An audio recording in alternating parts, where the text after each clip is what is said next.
د پاکستانی طالبانو لخوا د چهارشنبه زیارت په میان شپه په یو بمی برید کې وجل شوی د لکی مروت د پولیسو ډي اس پی ښاغلی اقبال مومند د پښتو یو وتل شاعر و ادیبو چې د نړۍ په ګډ ګډ کې او خاص کر پښتنه ټولنه کې د خپل خوږو شعرونو ګڼ شمیر پښتانه مینوال لرل د هغه غزلونه سندرې او نظمونه نه یوازې وخت په وخت د پښتو وتلو سندرغاړو په خپل اوازونو کې ویلي بلکې زیاتره مهال په ټولنیزو رسنو هم ځوانانو او د ادب مینوالو د هغه شعرونه یو بل سره شریکول. اقبال مومند د شعر او شاعریت ترڅنګ یو اوږده موده د ریډیو پاکستان په خبر څانګې سره د نطاق یا براډکاسټر په توګه هم ذمہواری تر سره کړې و. ارواخه د اقبال مومند د پیښور د عدیزو سیمې اوسیدونکو وو او د یوې اوږدې مودې نه په پولیس محکمه کې نوکری کوله او د پولیس نوکریت ترڅنګ هغه د خپل جون زیاته برخه د پښتو ژبې او ادب خدمت توقف کړې و. د نوموړي په ګاډي د چهارشنبه زیارت په میان شپه کې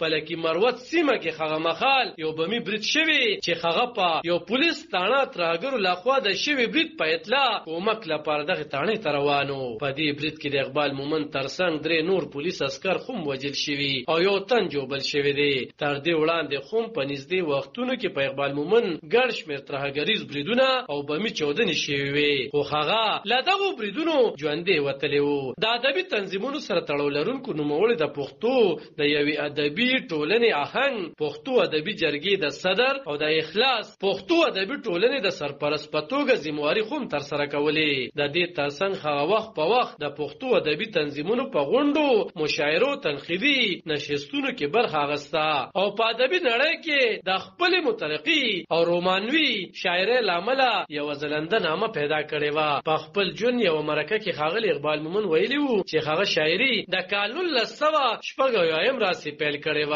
د پښتو غزل بابا امیر حمزه خان شینواری خپل روحاني استاد او لارښود ګڼلو خو د دې ترڅنګ هغه د پښتو د سترو شاعرانو ادیبانو او دانشورانو لکه قلندر مومن خمیش خلیل اجمل خټک لطیف وخمی او سیف الرحمن سلیم سره هم نږدې پاتې شوی وو او د هغوی په محفلونو کې به ګډون او علمي بحثونه کول. نوموړي په خپل ژوند د شاعرۍ ګڼ شمېر کتابونه لیکلي وو خو په دې کتابونو کې چاپ کړي هم نه وو. البته له مرګه لږه موده وړاندې ویلي وو چې د ملګرو په مشورې د خپلو غزلونو یو زغیم کتاب چاپ ته چمتو کړی دی. د خپل شاعرۍ د کتاب لپاره هغه نوم خوښ کړی وو ته زما په سوري ودرېږه چیناره. د خپل شاعرۍ د کتاب نه چاپ کولو یوه وجه هغه دا هم ښودله چې په خپلو شعرونو کې ورته انتخاب ګران دی. د اقبال مومند د شعرونو نمونې د خار خسې په نوم د انسانانو دلالیه ځنګل د پکراج د شرمخانو دلالیه مونږ تل د پردو خلکو خوشالو ته خوشاليږو دا یو خصلت زمونږه د ډمانو دلالیه مونږ خس زنده‌باد او مرداباد ناري وخلي وطن خو د وطن د بادارانو دلالیه نخکاری او نمخ لرازي چې سر په سر شو یو جنگ دی را پغاړه د پریانو دلالیه. علب خان شربو